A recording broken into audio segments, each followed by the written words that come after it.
Open your Bibles again with me in 2 Corinthians, in the book of 2 Corinthians chapter 12. The message that we'd like to share is titled, Thorn in the Flesh. Thorn in the Flesh. There are many questions sa kinabuhi o labi na sa Christian life. One question that usay kanon na ito ginapangutana is that kung nanataan yung mga dapita is that why do people suffer? Why do Christians suffer? Di ba anak sa Diyos? Di ba ang Ginoo nagsaad nga He will not leave us nor forsake us? Why do Christians suffer? Di ba ingon niya nga this body is the temple of God? So atong tanaw ning mga butanga, and I hope that God will give us this understanding so that we will masabtan nato that this life is not a bed of roses. How we wish it is, but it is really good. There are always thorns in the flesh. Now in chapter, of course, 13 epistles in the Bible was written by Paul. 13 books or epistles. And one of the greatest man of God, so faithful, is si Apostle Pablo. In his lifetime, he gave his life to the Lord. He was mightily used of God. But later, din sa particularly sa 2 Corinthians, sa book of Corinthians, you will find here ang mga butang di ay he is ministering pero siya di ay na siya ginapasan, na siya ay suffering. Now, if you turn back sa 2 Corinthians chapter 11, sa chapter 11 dinagi saysay ni Apostol Pablo ang iyang mga kaagi siyang being a minister of the Lord, being a man of God. Tawag ko sa 2 Corinthians chapter 11 sa verse 16 to verse 33. Now, kung na may angay nga of much more advantage in this life, it must be mga tao sa Ginoo. Pero nganong ingani man, gani tanawa sa ingon niya unsay gisulti ni Apostol Pablo. Now, si Apostle Pablo, as he wrote this, I hope nga later on ma-remind ta, bisan pud kang Job. Job is so faithful man of God. Kung tanawon sa first chapter 1, he is very faithful. Pero there was no exemption. He suffered. Now, tanawa sa verse 16. 2 Corinthians chapter 11, verse 16 niya, I say again, let no man think me a fool. If otherwise, yet as a fool receive me, that I may boast myself a little. Then that which I speak it not after the Lord, but as it were foolishly in this confidence of boasting. Saying that many glory after the flesh, I will glory also. Kung na may nagahimaya o nagakalipay, o na mga advantage sa kalibutan niya, ako sod. Inganak yun po ko. Din niya, for ye suffer force gladly, saying, ye yourselves are wise. For ye suffer, if any man bring you into bondage, if a man devour you, if a man take of you, if a man sort himself, if a man smite you on the face, I speak as concerning reproach, as though we had been weak. Howbeit, whensoever any is bold, I speak foolishly, I am also bold. Nag-iskot siya diri sa mga advantages o mga disadvantages sa iyang kinabuhi. Din later on, iyang iskutan karon ang iyang mga kaagi. Nga ang iyang inatanaw diri, kamo mga faithful mo, lamoy giagihan, ako kuya, inganap po ko. Pero ang akong faithfulness kung tanaw ninyo, mao ni, tanaw ron sa verse 22 karon. Ngunya, are the Hebrews? So am I. Are the Israelites? So am I. Are they the seed of Abraham? So am I. are the ministers of Christ. I speak as a fool, I am more. Labaw gid ko. Kung sa pag-alagad sa Ginoo niya, labaw ko. Labaw ko. Meaning din niya, in labors, more abundant. In stripes, above measure. In prison, more frequent. In deeds, off. Now, tanaw good name. Dili ni ang, kung imong tanawon, ako usay maluoy maulaw ba usay sa Ginoo ani kay si Apostol Pablo lahi ang iyang pagminister kanadto sa pagminister karong mga bag-o apil nako kay mo ni ang ginaiskutan. Then unya sa verse 24, of the Jews 5 times received I 40 stripes save one, thrice was I beaten with rods, once I was stoned, thrice I suffered shipwreck, a night and a day I have been in the deep, in journeyings often, in perils of water, in perils of robbers, in perils of mine own countrymen, in perils of the heathen, in perils of the city, in perils, the word perils, by the way, danger, in danger in the wilderness, in danger of the sea, in dangers among false brethren, and so on and so forth. Now, kung atong itandi karon lahi mas kanadto lahi kayo, because people that serve God must pay the price. Karon pasalamat ta nga murag dili baya kayo. But these are the graces of God nga ambot pa sa punta kanadto faithful sila nga naay kasakit. Kata karon nga nata sa advantage dapat mas faithful kita. Kung ay di naman ta batuon, di naman ta sakiton, gani si daghang mga katawan sa Ginoo, they were martyred. Then later on in chapter 12 diri iyang gisaysay ang usa ka personal nga butang nga nahitabo siya, personal nga butang nga he had able to endure kini mga kasakit nga iyang ginasikutan sa atong gibasa karon. Pero napagi usa ka butang nga dinhi sa chapter 12 iyang gina-endure og maayo. Ug kini iyang gitawag the thorn of the flesh. The thorn of the flesh. Now, when we are serving God, usahay ka nang gusto ta nga gwapo ka ng bisag kung natin ginamo gwapong tanga di ta magkasakit wa tay ginabati para street ang dagan ba street. Pero si Apostol Pablo he is ministering to the Lord pero na siya bit ng mga butang unta rason para muundang siya mag-side luya siya rason nga magpadaplin siya diha sa pag-alagad sa Ginoo mga butang. Pero later on you will find that later on, kining thorn of the flesh is God's way nga diin makita ang working sa Ginoo sa iyang kinabuhi. Nga ang thorn of the flesh siya hadi ay ang iyang flesh na side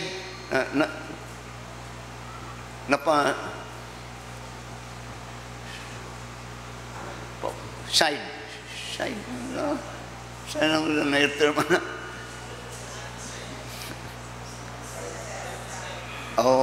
something na ingana ug ang nakita ang power sa Ginoo. Mo nga si Apostol Pablo karon iyang giskutan nga iyang ministry dili siyang kaugaling power karon kundi ang power sa Ginoo. And it came because of this thorn of the flesh. Ako na nang ginasaysay sa inyo nga usahay natay thorn of the flesh nga atong ginatan-aw nga hindrance sa tuwa. Maybe it could be to us kung wa ta kasabot.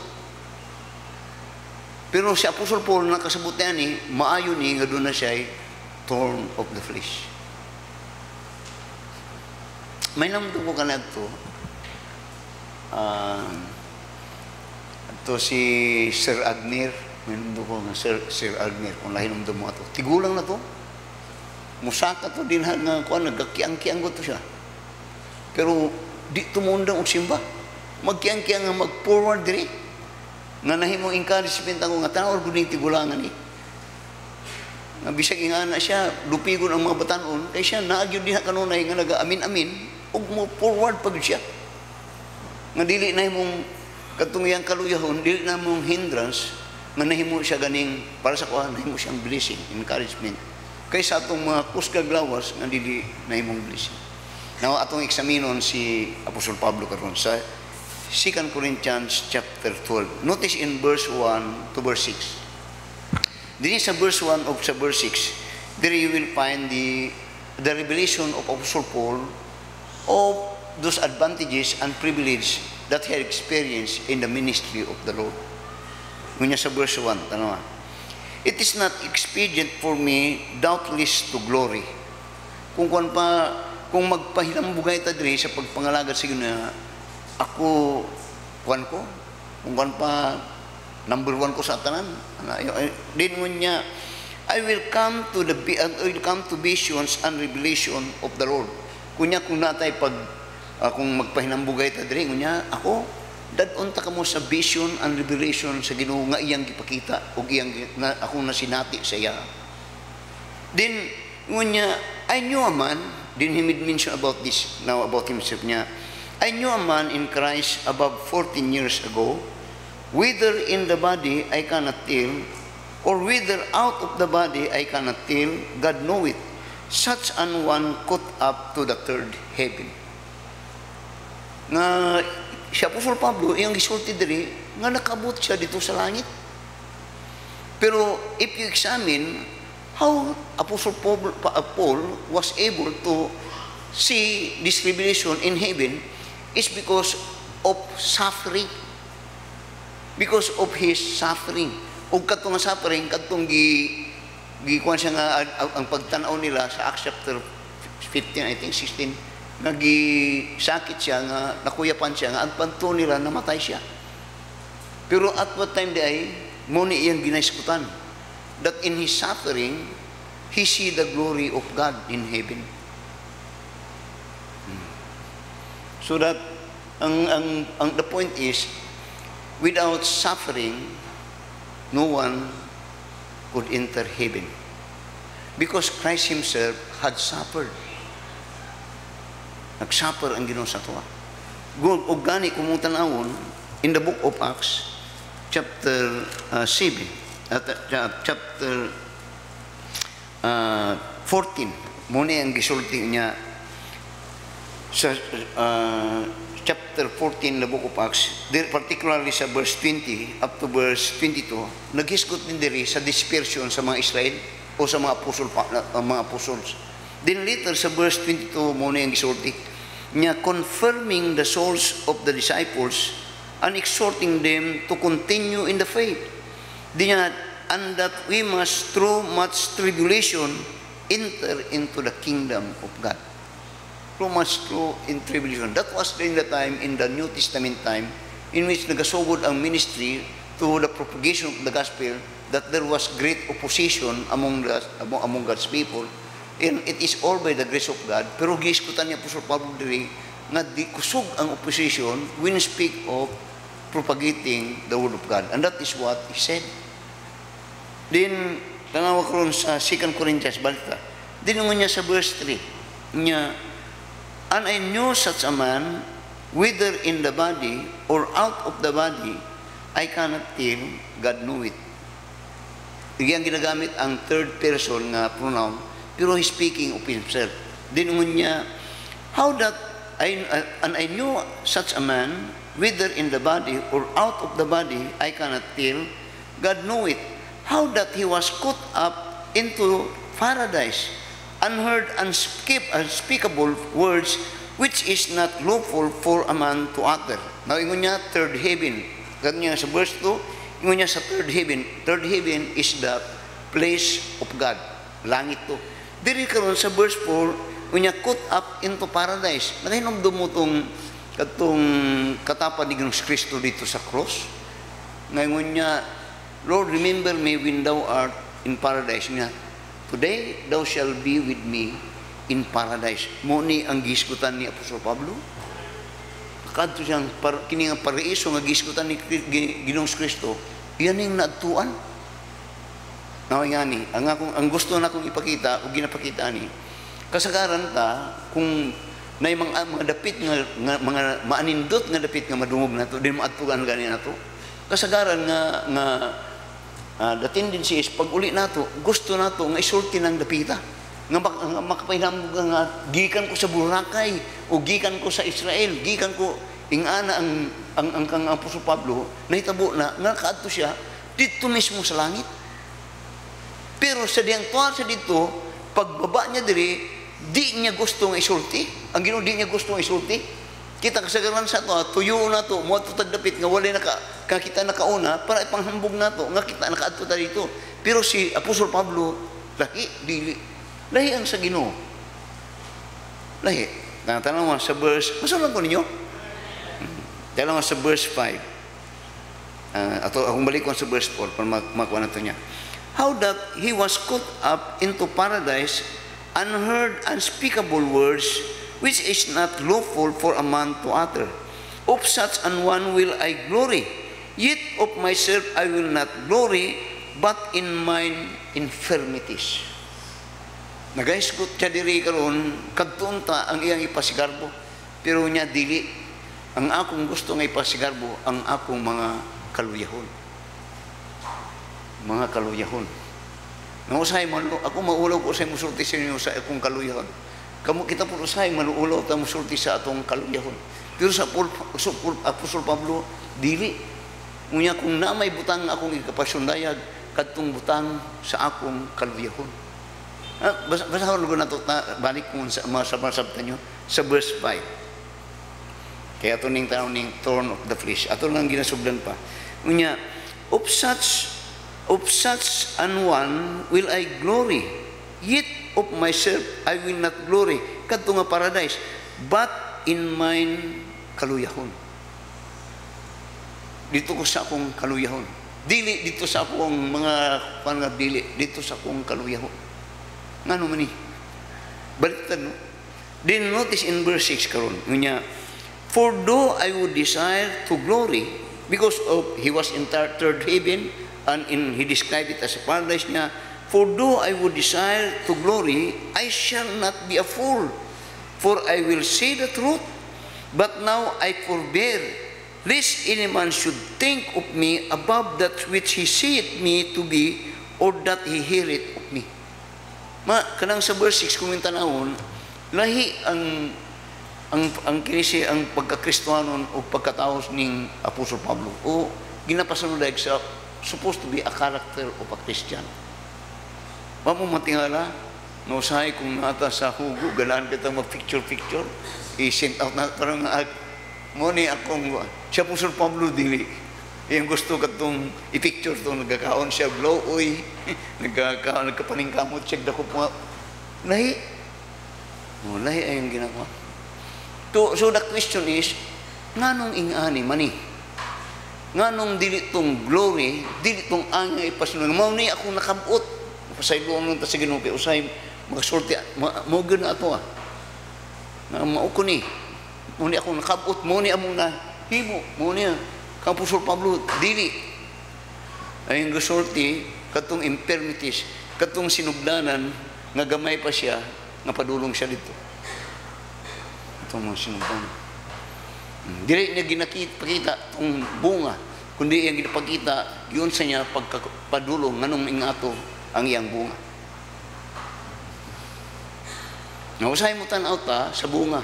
Wala tagatanaw, yun sa pag-abot dito sa bunga. Ang ginapakita niya, giun sa niya pag-abot. Para siguro, para magkuhan nga, mauni, kung gusto mo ato, diri mauni pamagi. Yun niya dito sa akong mga kaluyahon. So, Apostle Paul had these infirmities. Doon na siya kaluyahon. O sa chapter, sa verse 7, diri na ang yang son. So, from verse 1 to verse 6, he's speaking about such wonderful life and experiences that he started from the bottom. Now he's reaching to be someone. Pero speaking about the bottom.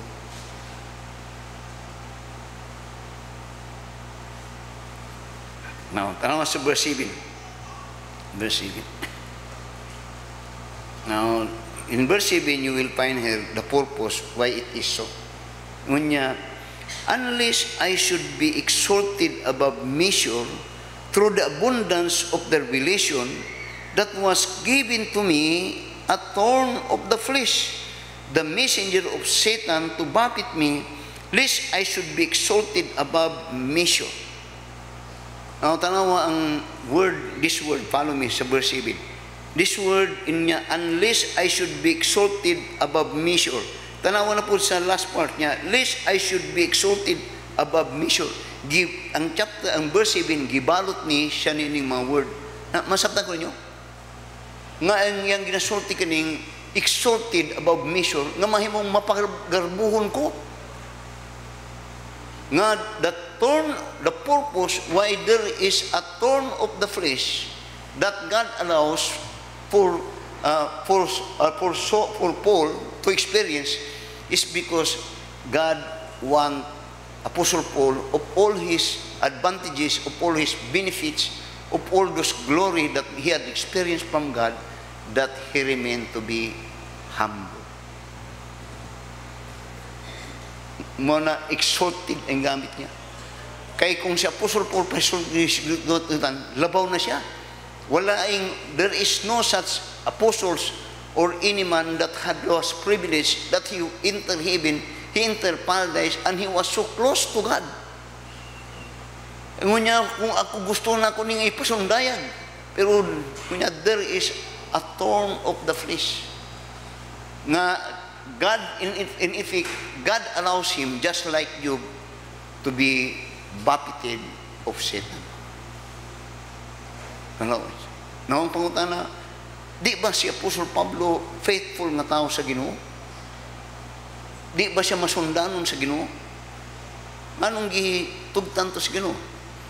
Tungod kay kadto nga magpabilin nga si Apostol Pablo sa thorn of the flesh, siya ang ginabati nga sakit, ginabati nga mga kaluyahon, magpabilin siya nga masinaluygon tina sa Ginoo.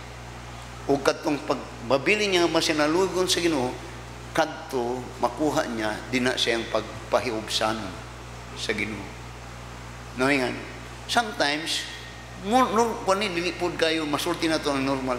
Sometimes when we reach on the top, yun na nga mo mailhan ka o magpasinday gud ka, musaka ka. Pero ang may tabo usahay nga makita di ang gahom sa Ginoo o ang paglihok sa Ginoo sa tuwa, kundi ang makita kadto ng atuang abilidad. Now, tanawa. In the book of Daniel, tanawa sa book of Daniel, chapter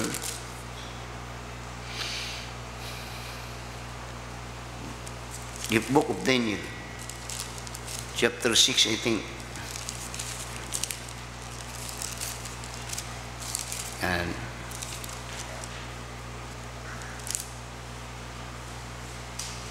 book of Daniel.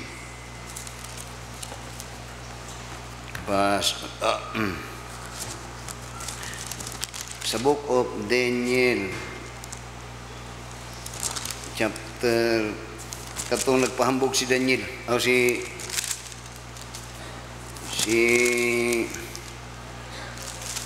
Nebukadnezar. Ano po?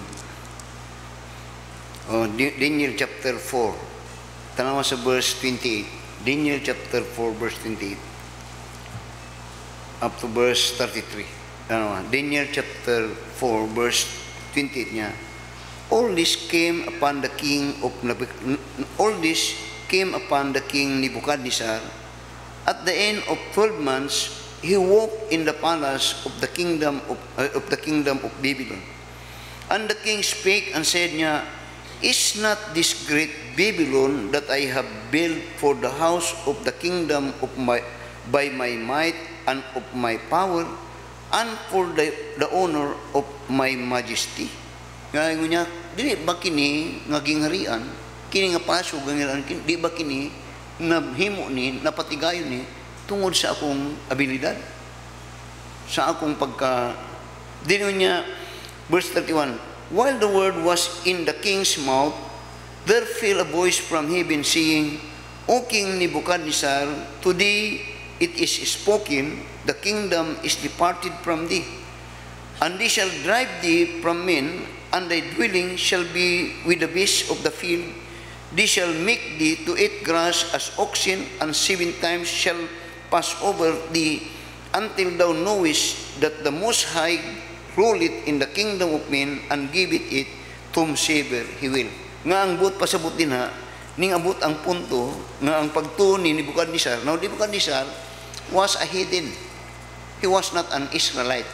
But he may have that power in his time, pero kadto nga power di ay pagtugot to sa Ginoo. Nga ang Ginoo ang nag-alokar kang Nebuchadnezzar nga nahimo siyang a great emperor at that time. Wa siya, he may not know it, but it was God. So iyang gi-personalize ang gibuhat sa Ginoo, and you read it, gihubuan siya sa Ginoo. So karon si Apostol Pablo karon ingon din sa chapter 7, ingon niya, unless I should be exalted above measure through the abundance of the revelation, niya, there was given to me a thorn in the flesh, niya, the messenger of Satan to buffet me. Di niya, that lest I should be exalted above measure. No, ngani. When we come to trials or sufferings, and even hardship, sometimes it comes from the evil one.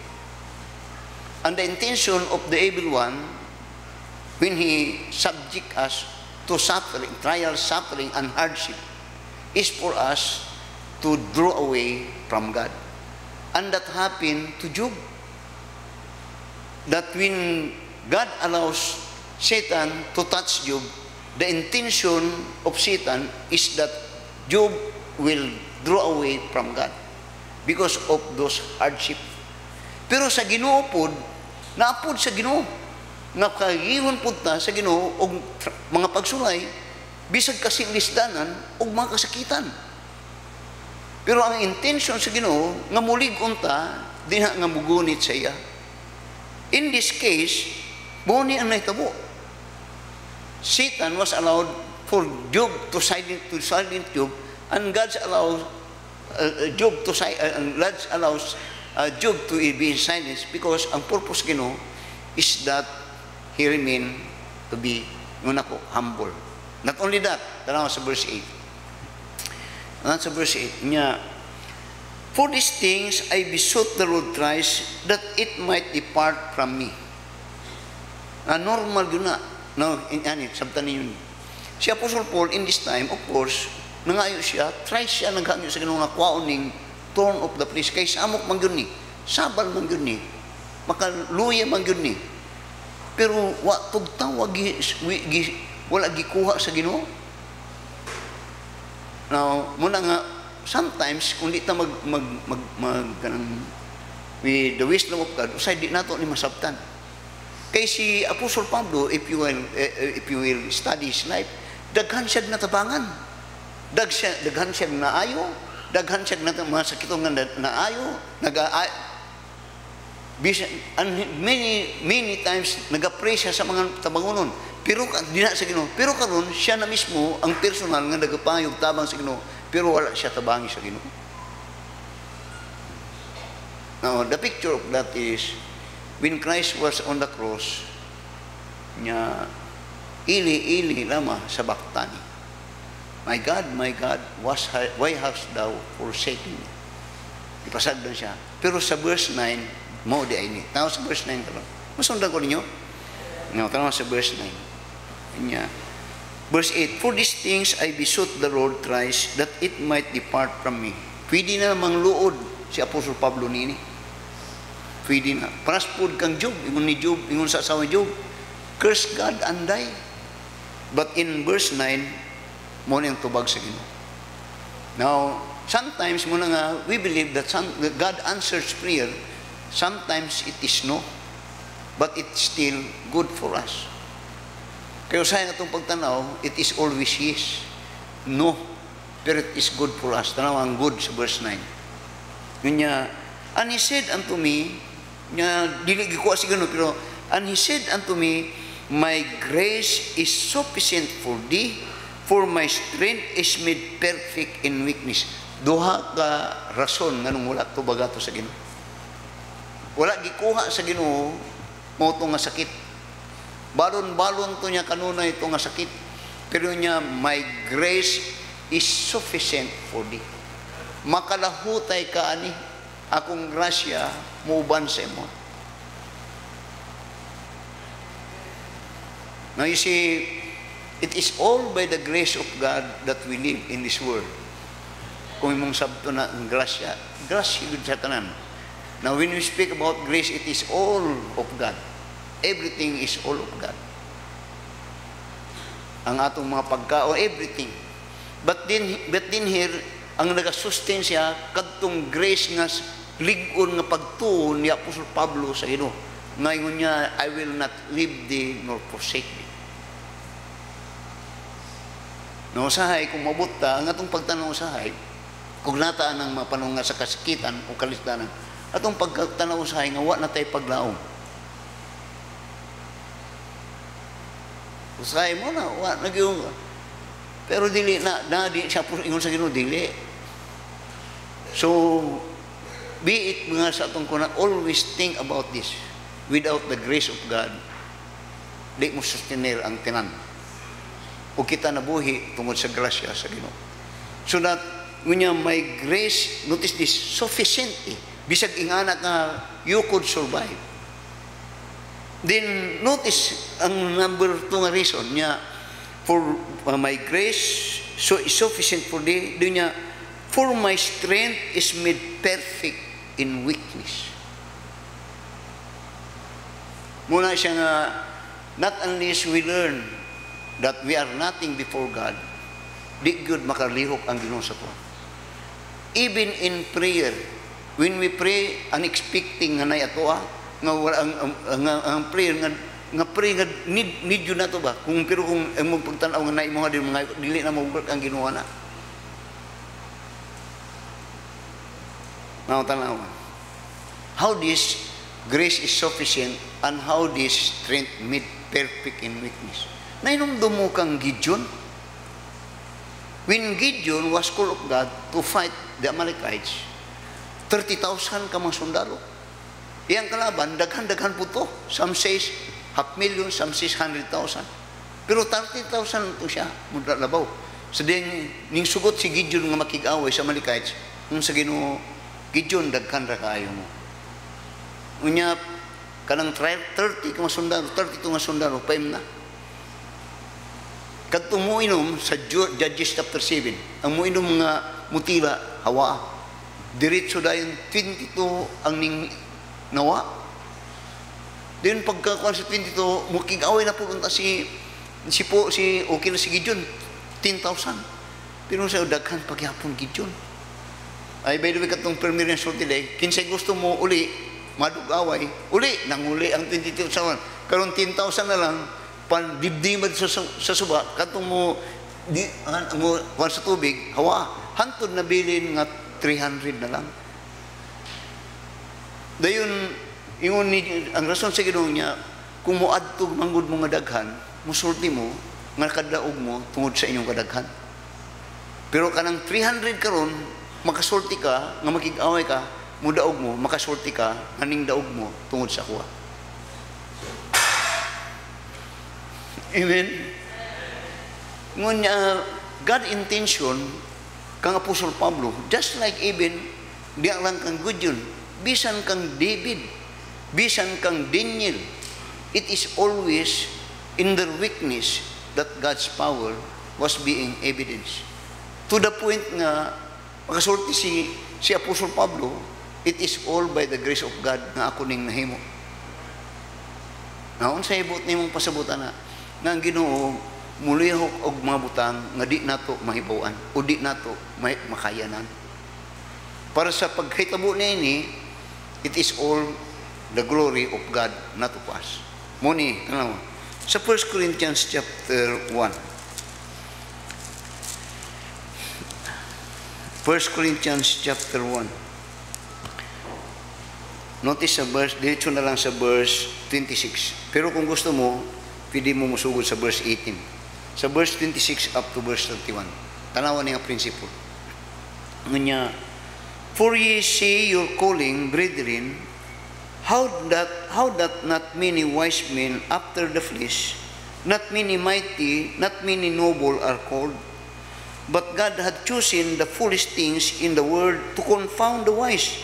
And God had chosen the weak things in the world to confound the things which are mighty. And base things of the world and things which are despised hath God chosen, yea, and things which are not, to bring to naught things that are, that no flesh should glory in his presence. Diyon niya, but of him ye are ye in Christ Jesus, who of God is made unto us wisdom and righteousness and sanctification and redemption. Then in verse 31, that according as is written, he that glorieth, let him glory in the Lord. Unsay but pasabot ana nga kung dili kini tungod sa Ginoo ni, it is all the working of God.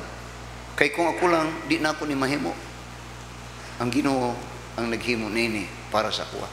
2 Corinthians chapter 12. Tanawa sa verse 9. Tanawa ron ang response ni Apostol Pablo.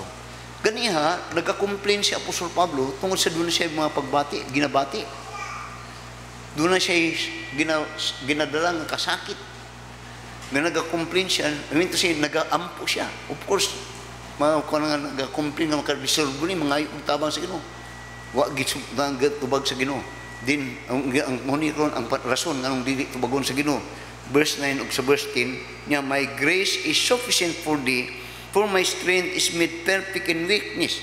So tanaw ron ang tanaw karon ang na-change ka perspective sa kinabuhi ni Paul. That when God answered him, my grace is sufficient for thee, and my strength is made perfect in weakness, na-change ang outlook ni Juan. Na-change. Ang iyang pagtanong nga dili maayo, nabago. Kadtong dili maayo siya, karon maayo di ay ni. Tanawa, sa verse na niya, most gladly therefore will I rather glory in my infirmities. Lisod ni. Ngunya, ganiha, disturbo sa ihatong mga kaluyahon o mga kasakitan. Ngayon mo itong disturbo to, dili tumayo siya. Negative to. Nag-ampo siya sila tabangi ko, Lord, kuani, dili na ko nakuha, gitubag. Ngunya, my grace, pagka, nga ang but if in my weakness, the power of God would be evidence, then let me be weak. Kung ang gahom sa Ginoo, muna kang Moses, mauna kang David, mauna kang Gideon, mauna kang Joshua, through their infirmities kaluyahon, nakita nila ang gahom sa Ginoo, ug na gamit sila sa Ginoo ng iyang gahom, maana kanila. So ang response niya, tanong sa verse 8, sa verse 9 niya, most gladly therefore will I rather glory in my infirmities, that the power of God, of Christ may rest upon me. Which means that kung nagpabilin nga kusog ta, kanunay nga ang atong kusog atong ginagamit, dili makalihok ang Ginoo sa atong kinabuhi.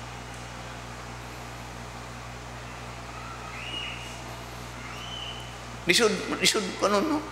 Kaya usahay ang atong ginatanaw, atong infirmities, mga kaluyuhon, mga pagsulay, mga trials, mga kasigitan, atong pagtanaw, burden. Muna general perception sa tuwa. To be honest. Pero di ay, when we learn it, that God will sustain us, ingani. As far as, each one of us, doon ay mga purpose ang Ginoo sa tuwa. As far as naata nga purpose, i-sustain yun na sa Ginoo ang imong kinabuhi. Di kayo, not until unless nga mahumanto nimo. Para sa Moses good. O para sa mga tao sa Ginoo, kung imong masabtan na His grace is sufficient, yun, ang iyang kakus, ang gawang sa Ginoo, naa din na sa atong kaluyan. Walay mahimo si Moses siyang kagulingon. Pero ang tanang gawang sa Ginoo, na-experience ni Moses, tungkol kay si Moses nga, Lord, mag-on sa mangkuanin, di na ako ni mahimo. Mudi, kagibulo kong istorya, wa ko'y abilidad na hari ang kong atuban, wala yun ko. Pero when he accept it, that he is so weak, and he is so, and in acceptance that he is so weak, he's showing that he is defense and dependent, so much dependent diha sa Ginoo. Muna ang Ginoo ngunya, pray without ceasing. Pray. Kay gusto sa Ginoo nga mulihok baya sa to. Now tanawa sa verse 10. Tanawa sa verse 10. Nyolok ganihan negatibo ang mga infirmities. Karon nabago siya. Ngunya, therefore, ganiha kadtong verse 6 up to verse 8, mga something nga nahimong burden siya. Pero sa verse 10 na karon when he understand it niya, therefore I take pleasure in infirmities. I take pleasure in infirmities. Nabataan. Di ba nagabagulbulta ng mga dapita? Di ba mo ni mga dapita nga atong gikahadlukan? Di ba ni mga dapita nga nagkakonsumisyon ta? Now, I hope nga masabtanan, I hope kang Apostol Pablo nga masabtanan ni mo ni Ron. Kay kung naa ka ng dapita manggod, kung di mo sabtan, mo na yung mabuta nga negatibo ang imong impression sa Ginoo. Negatibo, basta you understand that. Negatibong impression nimo sa Ginoo. Hindi nimo, pero karon nasabtan ni Apostol Pablo. Sungon niya, therefore I take pleasure in infirmities, in reproaches, in necessities, in persecution, in distresses, for Christ's sake. For when I am weak, then I am strong. Dagang mga butang as a Christian, I hope mga kita ninyo. Kay not unless you will learn about it, then I'm sorry, pero dili mayo negatibo ang atong pagtanaw sa atong Ginoo. He allows it. Just like you. Tanaw ron sa James. Tanaw sa James, chapter 1. Si James, pastor ni siya. Tanaw unsay panambagon niya in relation sa tudlo ni Apostol Pablo about thorn of the flesh. Tanaw sa James chapter 1, verse 2 to verse 4. Thorn in the flesh. Ingon niya, my brethren, count it all joy when you fall into diverse temptation. Mo na nga, count it all joy. Nagkalahi-lahi nga pagsulay. Nya ang tulo ni Apostol Pablo, unsay ato ang atong reaksyon na, unsay atong unsay epekto na sa pa. Nya, count it all joy. Din abin mo daghang mga Kristohanon nga dili gusto nga mo commit sa Ginoo. Kay naidili maayo nga usay nga mga perception. Pero kang Apostol Pablo, therefore I take pleasure in my infirmities, in persecution and all those things. Doon si Apostol, si James niya, my brethren, count it all joy when you fall into diverse temptation. Di niya, knowing this, that the trying of your faith worketh patience, but let patience have her perfect work, niya, that she may be perfect and entire, di niya, wanting nothing. My grace is sufficient for thee. Maybe dili pa kayo nato ni ma-absorb nga teaching. Labi na kay kusog-kusog pa mo, uwan. Pero bisag kusog-kusog pa mo, naamoy mga pagsulay maybe. Naamoy mga kuluyohon. Pero timan-an ninyo, kang Apostol Pablo nangayo sa tabang ani. Wa to baga sa Ginoo. Then later on, kay ang pagtanaw, burden ni. Yang pagtanaw, makadaot ni. Pero ingon sa Ginoo, makaayo na sa imo. Makaayo. Let me close by this. Binimo ang atong pag-ampo, nunot ug guot kung nata sa atong infirmities. Abin nyo, kung nata sa atong infirmities, atong pag-ampo, duot ug nunot, tungod kay dinha sincero ang atong pag-approach sa Ginoo. Pero usahay kung nata sa ayahay gamay murag dili kayo. Pero later on, when that infirmities turn, makita mo ayaw, then there is rejoicing. Then the entire wanting nothing. Amen? Thorn of the flesh. Let us all stand up and let us pray. Our dear Heavenly Father, Lord, salamat sa imong mga pulong, among napalamalandungan karon. Na mga butang o sirkumstansya sa mong kinabuhi, nga mong pagtanaw, dili gyud makaayo ka namo.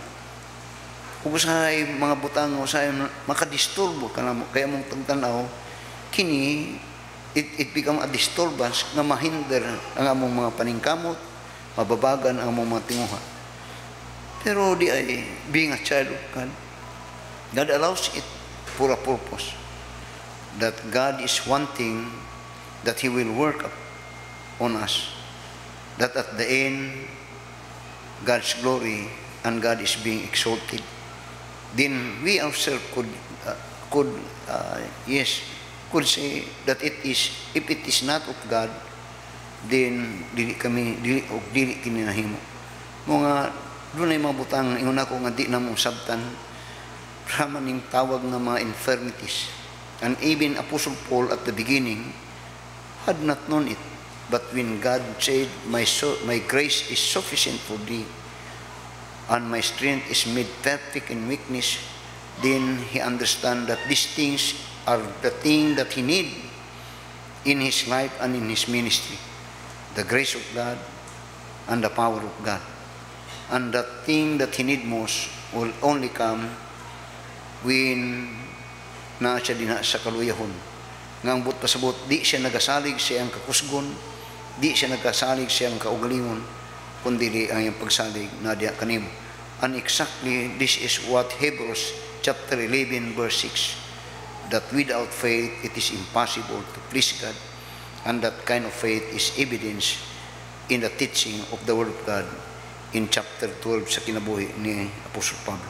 Lord, salamat sa mensahe.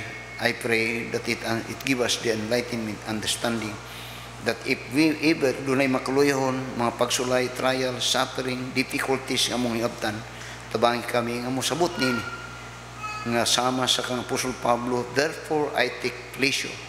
Sama po kang James, that this would be welcome as an instrument of joy sa mong kinabuhi. Lord, daghang butang sukwahi ang among pagtuo dina sa imong pagtudlo. Busa tabangi kami nga mo pasiangay dina sa imong pagtulunan tungod kay kini ang butang nga makapaayo kanamo pinagi sa pagsabot sa imong mga pulong. And bless thy word as you been blessing it. Father, I pray in Jesus' name. Amen. I don't know kung asa mo karon sa inyong kinabuhi, pero it is good in your response to thank God that those things nga nahimong kaluyahon nga inyong ginabagulbulan, ginakumplinan, with this message you can thank God. Lord, salamat nga my mind is open, nga diin ay kadtumayo ka naman kay dito makita ang imong gahom sa imong pagka matinmanon pantinud-an sa imong masal. Kami resolve by sin oppressed, there's mercy with the Lord, and He will surely give you rest by trusting in His word. Only trust Him, only trust Him, only trust Him now. He will save you, He will save you, He will save you now. For Jesus shed His precious blood, such blessing to bestow, plunged down into the crimson flood that washes white as snow. Only trust Him, only trust Him, only trust Him now. He will save you, He will save you, He will save you now. Yes, Jesus is the truth, the way that leads you into rest. Believe in Him without delay, and you will fully blessed. Only trust Him, only trust Him, only trust Him now. He will save you, He will save you, He will save you now. Come then and join this holy band and all the glory go to dwell in the thrilling land where joys immortal fall. Only trust Him, only trust Him, only trust Him now. He will save you, He will save you, He will save you. Lahi ang pagtudo sa pulong sa Ginoo. Apostle Paul was a man of God. He was tested to be a man of God. Para siya sa tuwa, he was just like us, human as he is. When he was in that infirmities, he begged for God. God did not do it. Nairason na unta nga manglood siya. But when God teach him, my grace is sufficient for you, and my strength is made perfect in weakness. Na-change ang iyang perspective, na-change ang iyang pagsabot sa mga kaluyahon. Iyon niya, maayo dahil ito. Maayo itong aluya. Kaya ang gahom karon sa Ginoo ang nagalihok sa ako. Ang gahom sa Ginoo. Let's bow down our heads for prayer. Our dear Heavenly Father, Lord, salamat sa tibok hap-adlaw nga panimbahon, o we do return back all the glory and honor, Ginoo, sa imong pagkamayo and the sweetness and the goodness of thy word. Ramat sa mga mensahe naghatag ka namo, Ginoo, o giya sa mong kinabuhi. Mga butang among makita na dunay mga butang na usahay negatibong magtanaw, apan di ay maayo para sa mata sa Ginoo. Mo nga kinahanglan tong magamit katong pagtuo, because faith is fully and only believing the word of God. Salamat sa mensahe ug salamat sa imong mga tawhan. Bless even Father among fellowship karon, in Jesus name, amen.